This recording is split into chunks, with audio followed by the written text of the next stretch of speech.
Hi, ഏവർക്കും spoken English ക്ലാസ്സിലേക്ക് സ്വാഗതം. ഈ ക്ലാസ്സുകളിൽ നാം കാണുന്നത് ഇംഗ്ലീഷ് ഭാഷയിലെ there എന്ന വാക്കിന്റെ പ്രത്യേക ഉപയോഗങ്ങളാണ്. there എന്ന വാക്കിന്റെ അർത്ഥം നമുക്കറിയാം, അവിടെ എന്നതാണ് ആ വാക്കിന്റെ അർത്ഥം. എന്നാൽ ആ അർത്ഥമില്ലാതെ ഇംഗ്ലീഷ് ഭാഷയിൽ there എന്ന വാക്ക് ഉപയോഗിക്കും. മുൻ ക്ലാസ്സുകളിൽ ഇത് നാം കാണുകയുണ്ടായി. ഈ thereന്റെ കൂടെ be എന്ന വെർബിന്റെ രൂപങ്ങൾ ഉപയോഗിക്കുന്നതാണ് നമ്മൾ ഈ ക്ലാസ്സുകളിൽ കാണുന്നത്. be എന്ന വെർബ് നമ്മൾ വിശദമായിട്ട് കണ്ടിട്ടുള്ളതാണ്. പല ഉപയോഗങ്ങൾ be എന്ന വെർബിന് ഉണ്ട്. അതിന്റെ പ്രധാനപ്പെട്ട ഒരു ഉപയോഗമാണ് പ്രസൻസ്, സാന്നിധ്യത്തെ കാണിക്കാൻ വേണ്ടി. ആ ഉപയോഗമാണ് thereന്റെ കൂടെ be എന്ന വെർബിന്റെ രൂപങ്ങളൊക്കെ വയ്ക്കുമ്പോൾ is, are, was, were, will be അതെല്ലാം വയ്ക്കുമ്പോൾ കിട്ടുന്നത്. അതാണ് നമ്മൾ കണ്ടുകൊണ്ടിരിക്കുന്നത്. സിംഗുലർ നമ്മൾ കാണുകയുണ്ടായി. there is a book on the table. there is a book on the table. മേശപ്പുറത്ത് ഒരു പുസ്തകമുണ്ട്. a book is on the table. a book is on the table എന്നും പറയാം. എന്നാൽ നല്ല English there is a book on the table എന്നുള്ളതാണ്. അതെല്ലാം നമ്മൾ കണ്ടതാണ്. അവിടെ നാം കാണുകയുണ്ടായി there എന്ന വാക്കിന് അർത്ഥമൊന്നുമില്ല. ആ വാചകം ഉണ്ടാക്കാൻ വേണ്ടി മാത്രമാണ് there ഉപയോഗിക്കുന്നത്. നേരത്തെ ഇതുപോലെ it എന്ന വാക്ക് കണ്ടത് പലാവർത്തി പറയുകയുണ്ടായി. it is raining, it is hot. it എന്ന വാക്കിന്റെ അർത്ഥം അത് അല്ലെങ്കിൽ ഇത് എന്നാണ്. എന്നാൽ it is hot എന്ന് പറയുമ്പോൾ അർത്ഥമില്ല, ചൂടാണ്. ആ വാചകത്തിന്റെ അർത്ഥം ചൂടാണ് എന്ന് മാത്രമാണ്. അത് നമ്മൾ കണ്ടതാണ്. അതേപോലെ തന്നെ thereന്റെ അവിടെ എന്നുള്ള അർത്ഥമില്ലാതെ വാചകങ്ങൾ ഉണ്ടാക്കാൻ വേണ്ടി ഉപയോഗിക്കും. അത് നമ്മൾ കാണുകയാണ്. ഈ ക്ലാസ്സിൽ പ്ലൂറൽ ആണ് ഉപയോഗിക്കുന്നത്. be എന്ന വെർബിന്റെ പ്ലൂറൽ രൂപങ്ങൾ നമ്മൾ പഠിച്ചതാണ്. are. അതിന്റെ പാസ്റ്റ് were അത് നമ്മൾ കാണുകയുണ്ടായി. ഫ്യൂച്ചർ will be എന്നുള്ളത് സിംഗുലറിനും പ്ലൂറലിനും ഉപയോഗിക്കും. സിംഗുലറിനും പ്ലൂറലിനും will be തന്നെ ഉപയോഗിക്കും. എന്നാൽ is സിംഗുലറിന്, are പ്ലൂറലിന്. പാസ്റ്റില് was സിംഗുലറിന്, were പ്ലൂറലിന്. ഇവയില് ഈസും വാസും thereന്റെ കൂടെ വയ്ക്കുന്നത് കണ്ടു കഴിഞ്ഞു.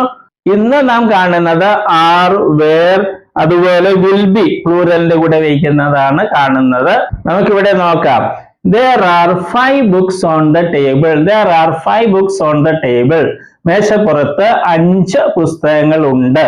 പ്ലൂറൽ ആയിരിക്കണം എപ്പോഴും ഉപയോഗിക്കേണ്ടത്, കാരണം are എന്നുള്ളത് പ്ലൂറലാണ്. there are a book on the table എന്ന് പറഞ്ഞാൽ തെറ്റാണ്. a book എന്ന് പറയുമ്പോൾ ഒരു പുസ്തകമേ ഉള്ളൂ, സിംഗുലർ ആണ്. അതെല്ലാം നമ്മൾ കണ്ടതാണ്. ഇവിടെ എപ്പോഴും പ്ലൂറലാണ് ഉപയോഗിക്കേണ്ടത്, കാരണം there are എന്നുള്ളത് പ്ലൂറലാണ്.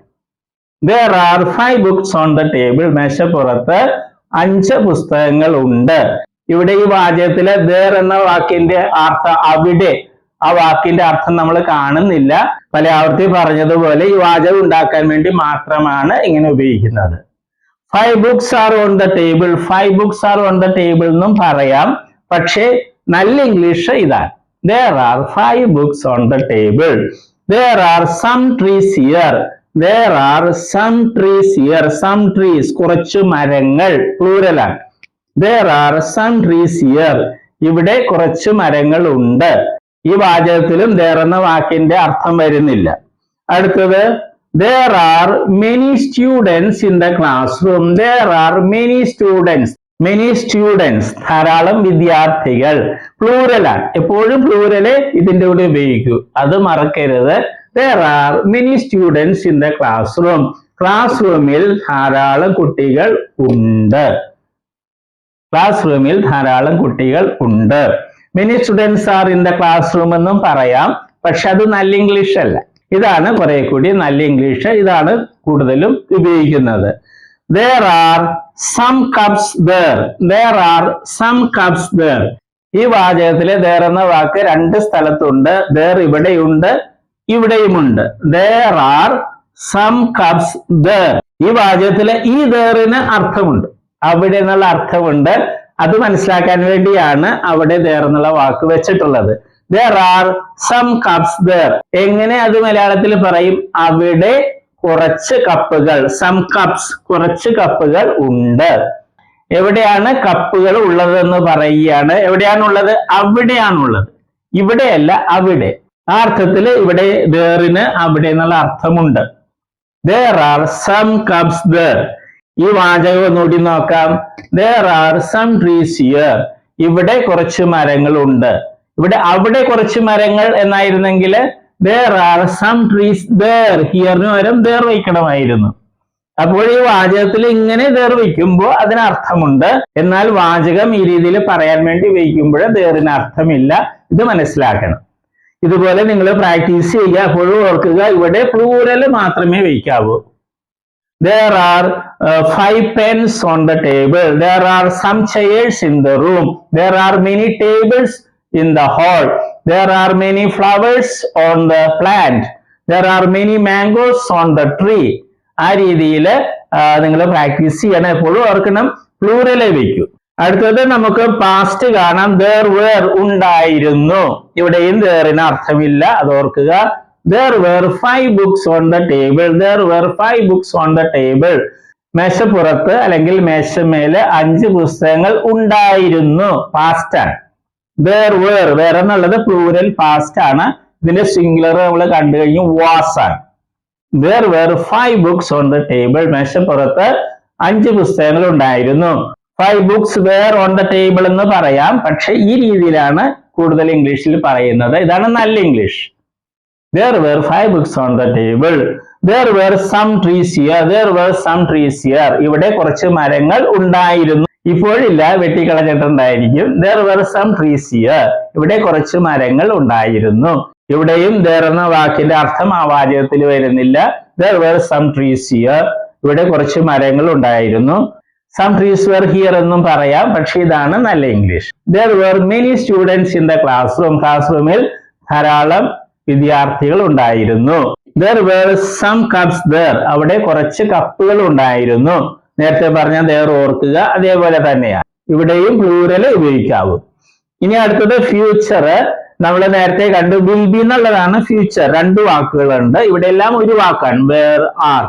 എന്നാൽ ഇവിടെ 2 വാക്ക് വെർബിലുണ്ട്. will be ഉണ്ടായിരിക്കും. നേരത്തെയും പറഞ്ഞതുപോലെ will be എന്നുള്ളത് സിംഗുലറിനും പ്ലൂറലിനും ഒരേപോലെ ഉപയോഗിക്കും. There will be 5 books on the table. മേശപ്പുറത്ത് 5 പുസ്തകങ്ങൾ ഉണ്ടായിരിക്കും. അതിന്റെ അർത്ഥം ഇപ്പോഴില്ല, പിന്നീട് ഉണ്ടായിരിക്കും. There will be some trees here. ഇവിടെ കുറച്ച് മരങ്ങൾ ഉണ്ടായിരിക്കും. ഇപ്പോഴില്ല, പിന്നീട് നട്ടു വളർത്തിയ മറ്റേ ചെയ്യായിരിക്കും. There will be some trees here. There will be a tree എന്നും പറയാം. സിംഗുലറും ഉപയോഗിക്കാം എന്ന് നമ്മൾ കണ്ടതാണ്. There will be many students in the classroom. There will be many students in the classroom. ക്ലാസ്റൂമില് ധാരാളം കുട്ടികൾ ഉണ്ടായിരിക്കും. ഇപ്പോഴില്ല, പിന്നീട് ഭാവിയിൽ ഉണ്ടായിരിക്കും. നാളെ ക്ലാസ്സിൽ ധാരാളം സ്റ്റുഡൻസ് ഉണ്ടായിരിക്കും. Tomorrow there will be many students in the class. There will be many students in the class tomorrow. There will be some cups there. There will be some cups there. അവിടെ കുറച്ച് കപ്പുകൾ ഉണ്ടായിരിക്കും. There will be some cups there. അവിടെ കുറച്ച് കപ്പുകൾ ഉണ്ടായിരിക്കും. ഈ രീതിയിൽ നമ്മൾ practice ചെയ്യുക. മറ്റു വാക്കുകളൊക്കെ ഉപയോഗിക്കുക. അർത്ഥമുള്ള വാചകമാണോ എന്നെപ്പോഴും പരിശോധിക്കണം.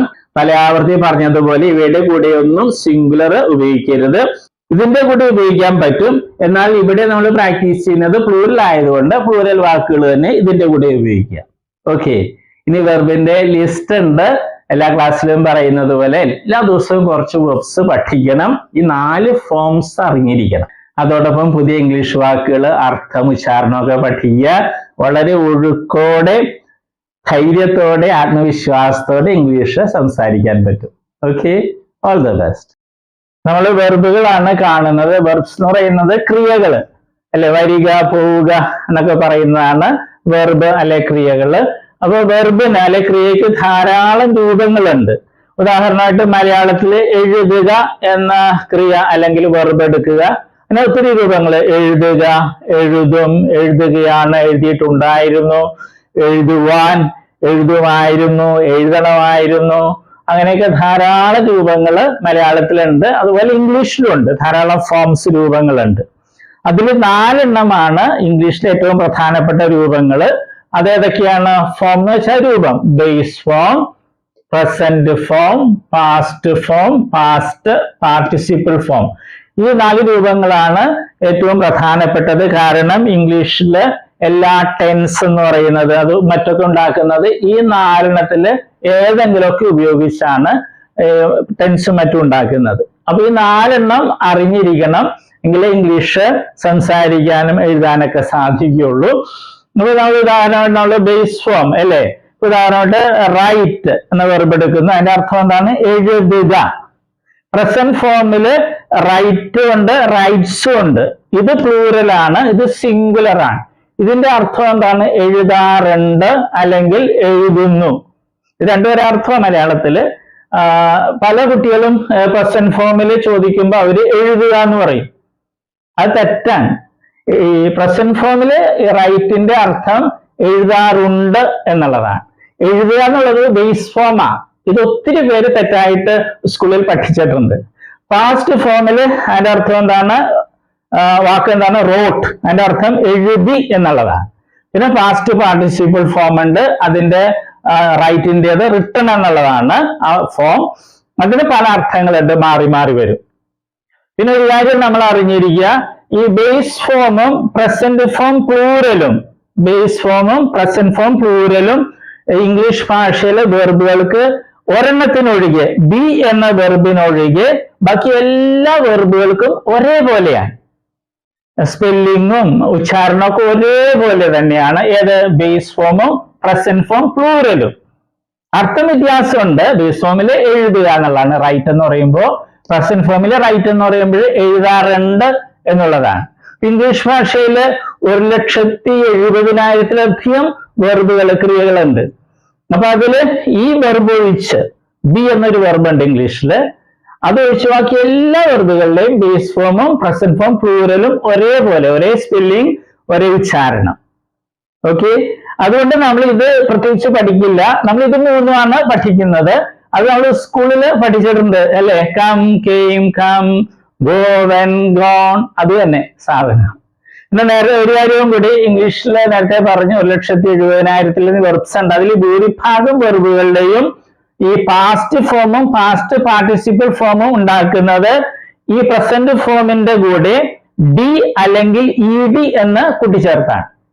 ഒരിക്കൽ കൂടി പറയട്ടെ, ഇംഗ്ലീഷ് ഭാഷയിലെ ഒട്ടുമിക്ക വെർബുകളുടെയും പാസ്റ്റ് ഫോമും പാസ്റ്റ് പാർട്ടിസിപ്പിൾ ഫോമും ഉണ്ടാക്കുന്നത് ഡി അല്ലെങ്കിൽ ഇ ഡി എന്ന് പ്രസന്റ് ഫോമിന്റെ ഈ പ്ലൂറലിനോടുകൂടെ കൂട്ടിച്ചേർത്താണ്. അല്ലാതെ കുറെ വെർബ്സ് ഉണ്ട്.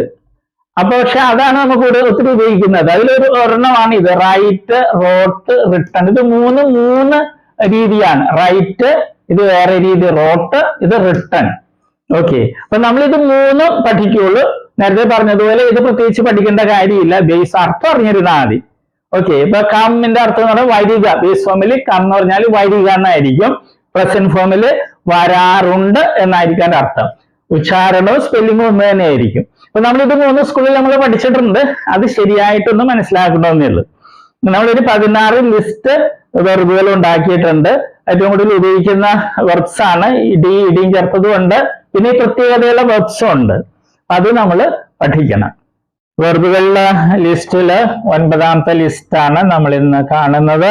ഇപ്പൊ 4 ഫോംസ് ആണ് വെർബുകളുടെ ഏറ്റവും പ്രധാനപ്പെട്ട forms: base form, present form, past form, past participle form. കാരണം നമ്മൾ കണ്ടതുപോലെ ഇവ ഉപയോഗിച്ചാണ് ഇംഗ്ലീഷ് ഭാഷയിലെ എല്ലാ ടെൻസുകളും മറ്റും ഉണ്ടാക്കുന്നത്. ഈ 4 ഫോം അറിയാതെ ഇംഗ്ലീഷ് പഠിക്കാനോ സംസാരിക്കാനോ എഴുതാനോ ഒന്നും കഴിയില്ല. ഇത് നിർബന്ധമായിട്ടും പഠിച്ചിരിക്കണം. നമ്മൾ 3 ഫോമേ പഠിക്കുകയുള്ളൂ: present form, past form, past participle form. കാരണം ബേസ് ഫോമും പ്രസന്റ് ഫോം പ്ലൂറലും ഒരേപോലെയാണ് ഇരിക്കുന്നത്. ഉച്ചാരണവും അതിന്റെ സ്പെല്ലിങ്ങും അർത്ഥം വ്യത്യാസമുണ്ട്. മറ്റൊന്ന് പ്രസന്റ് ഫോമില് പ്ലൂറലും ഉണ്ട്, സിംഗുലറും ഉണ്ട്. അർത്ഥം ഒന്ന് തന്നെയാണ്, പക്ഷേ ഒരെണ്ണം പ്ലൂറലാണ്, ഒന്ന് സിംഗുലർ. ആദ്യം എഴുതിയിട്ടുള്ളത് പ്ലൂറല്, രണ്ടാമത് എഴുതിയിട്ടുള്ളത് സിംഗുലർ ആണ്. അതും പ്രത്യേകം ശ്രദ്ധിക്കുക. നമുക്ക് തുടങ്ങാം. Dig, dug, dug, stick, stuck, stuck, spin, spun, spun, sting, stung, stung, cling, clang, clang, fling, flang, flang, sling, slang, slang. ഈ ഗ്രൂപ്പിന്റെ പ്രത്യേകത എന്താണ്? ഇവയില് പ്രസന്റ് ഫോമിന്റെ കൂടെ ഡി എന്നോ ഇ ഡി എന്നോ ചേർത്തൊന്നും അല്ല പാസ്റ്റ് ഫോമും പാസ്റ്റ് പാർട്ടിസിപ്പിൾ ഫോമും ഉണ്ടാക്കുന്നത്, വ്യത്യാസമുണ്ട്. അപ്പൊ അത് പ്രത്യേകം ശ്രദ്ധിക്കണം. ഇതിനുള്ള വെർബുകളൊക്കെ പാസ്റ്റ് ഫോമും പാസ്റ്റ് പാർട്ടിസിപ്പിൾ ഫോമും ഉണ്ടാക്കുന്നത് പ്രസന്റ് ഫോം പ്ലൂറലിന്റെ കൂടെ ഡി എന്നോ ഇ ഡി എന്നോ കൂട്ടിച്ചേർത്താണ്. നമുക്ക് കാണാം. Add, added, added, admire, admired, admired, apologize, apologized, apologized, bathe, bathed, bathed, care, cared, cared, clear, cleared, cleared, compare, compared, compared, connect, connected, connected, deliver, delivered, delivered, drag, dragged, dragged, fill, filled, filled, hang, hanged, hanged, heal, healed, healed, injure, injured, injured, judge, judged, judged, murder, murdered, murdered, like, liked, liked, memorize, memorized, memorized, look, looked, looked, measure, measured, measured, plan, planned, planned, notice, noticed, noticed. ഓർക്കുക, ഈ വെർബുകൾ ഇംഗ്ലീഷിൽ ഏറ്റവും കൂടുതൽ ഉപയോഗിക്കുന്ന വെർബുകളുടെ ലിസ്റ്റിൽ പെട്ടതാണ്. ഇങ്ങനെ ചില വാക്കുകൾ നോക്കുമ്പോൾ അതിന്റെ സിംഗുലറിലെ സ്പെല്ലിംഗിൽ വ്യത്യാസങ്ങൾ കാണാം. അതുപോലെ ചിലപ്പോൾ പാസ്റ്റ് ഫോമിലൊക്കെ ചില അക്ഷരങ്ങൾ ഡബിൾ ആകുന്നുണ്ട്. അതൊക്കെ പ്രത്യേകം ശ്രദ്ധിക്കുക. ഈ വാക്കുകളുടെ ഉച്ചാരണം പഠിക്കണം, ഈ വാക്കുകളും പഠിക്കണം, അർത്ഥം പഠിക്കുക. ഓക്കെ.